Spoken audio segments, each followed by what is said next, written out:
guys, Lita here from Art with Lita. Today we are going to make the December birth flower, which is holly. Now I've already sketched this out and I'm adding this blue paste here becomes rubberized so that I can preserve the whites. I could have used a little tiny paintbrush and very carefully gone around the highlights, but I was too lazy today to do that. So I'm just gonna cheat. One thing I did when looking at the reference photo was I removed several of the leaves in my drawing so that I could have greater clarity. That's one thing you have to do when working with a reference is you have to look at it critically because you're not trying to reproduce a photograph. There's far too much detail in something like that. What you're trying to do is create something aesthetically pleasing to the eye and something that has more clarity. And I really wanted the attention to be focused just on the green waxiness of the leaves and the bright red that's in the berries. Here you can see in the very first layers that I've put down, I've kept things very, very light. I made the decision to not leave the white of the paper as my leaf highlights. I went with that, I think it's a green gold is what I chose there. And then as I studied the reference, I noticed that where the highlights started to go into the darker colors, there was like a green blush between the highlight and the darker greens. So that's what you see me doing there now. I'm going over each and every single leaf and just trying to get in a green blush. It's very important to work in very thin, very transparent layers because you want all the previous layers to be able to shine through. Don't go too thick with your paint.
All right, so here I'm going to start adding in that bright green.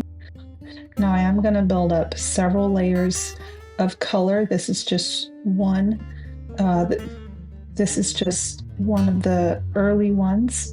It's a nice bright green, and I'm going to start avoiding the veins in the leaves as I work.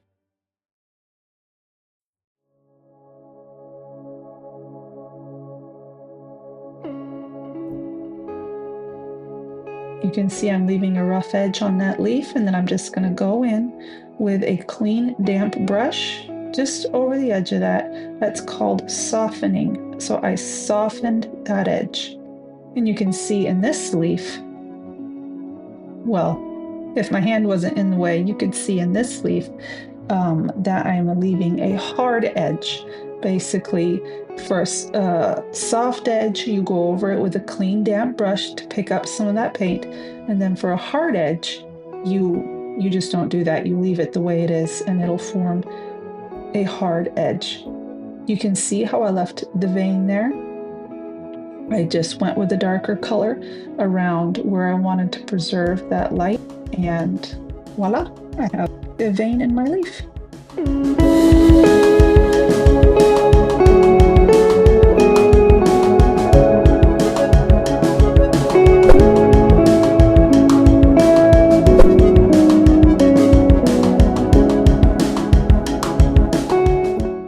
you're painting, you want to have a bit of both in your watercolor painting. You want to have some hard edges to add definition, but you also want to soften some of your edges up a bit so that not everything is jumping out at the viewer.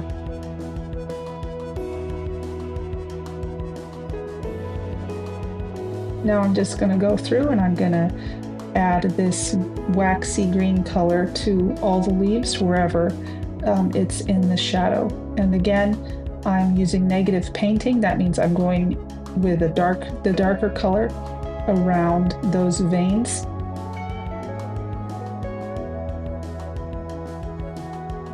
And I'm just going to do each and every individual leaf, paying close attention to my reference at this point, but I am definitely taking some artistic liberties as I go along.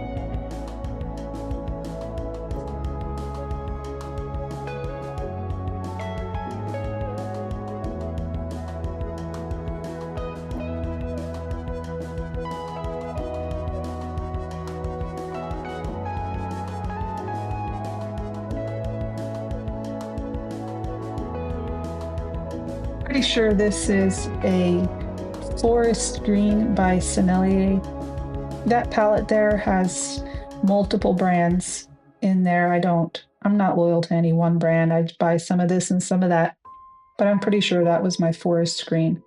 My paint style is such that I don't have much use for the proper names of any of the colors, so that's why you probably won't see much of that in any of my watercolor videos. But I do like this particular green. It's a very pretty, very beautiful green.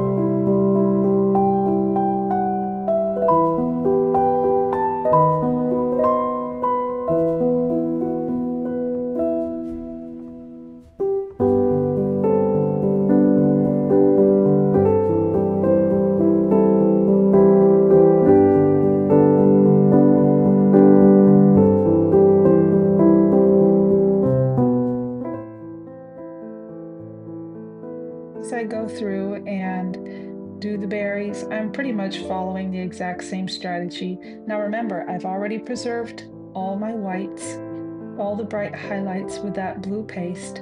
So now I'm just going to slowly build up the red, but I'm not using all the same color of red. I am dipping into various reds. I think at one point I even add a little bit of Indian yellow to one of the reds to brighten it up a bit. And I'm doing multiple layers. Pretty sure that by the end of the painting, I have a good 5 layers on those red berries.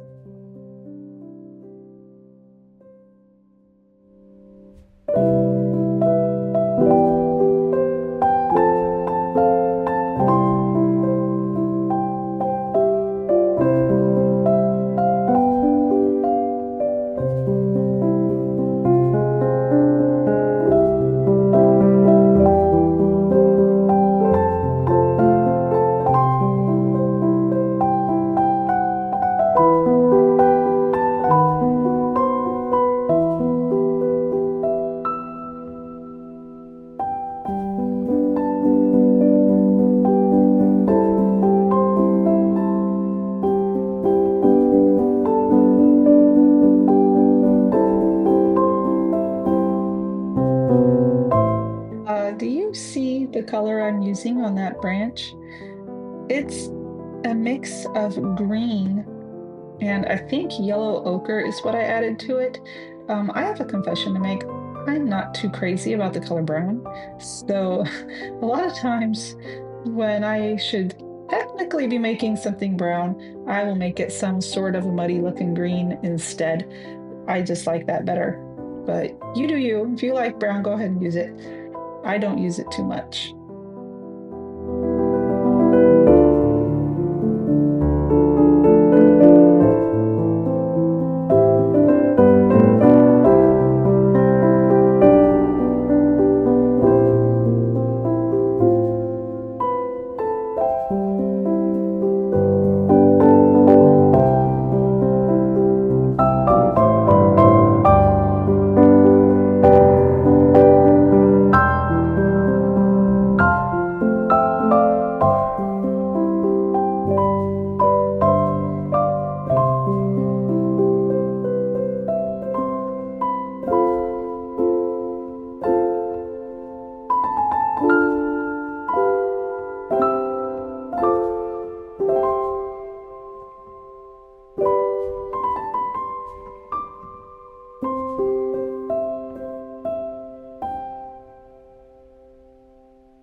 you can see here, I'm adding yet another dark layer on top of these leaves.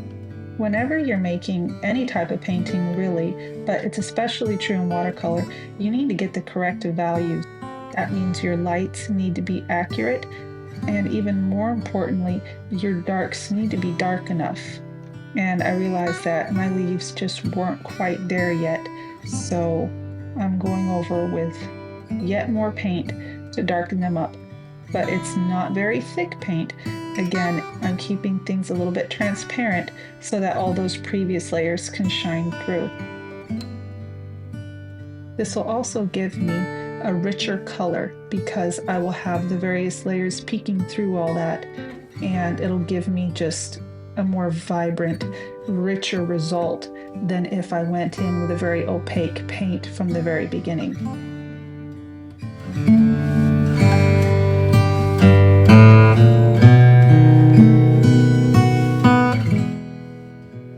All right, so I'm gonna sign off here. You guys enjoy the rest of this painting set to music. You're gonna see me slowly build up the layers in those red berries, and I'm gonna finish up the word at the bottom and the leaves and all the greens that need to go in there. So I hope you liked it. If you like it, do give me a like and subscribe. It really does help my channel a lot. I am a very small channel at the moment, so every little bit helps. Anyways, be blessed. Lita out.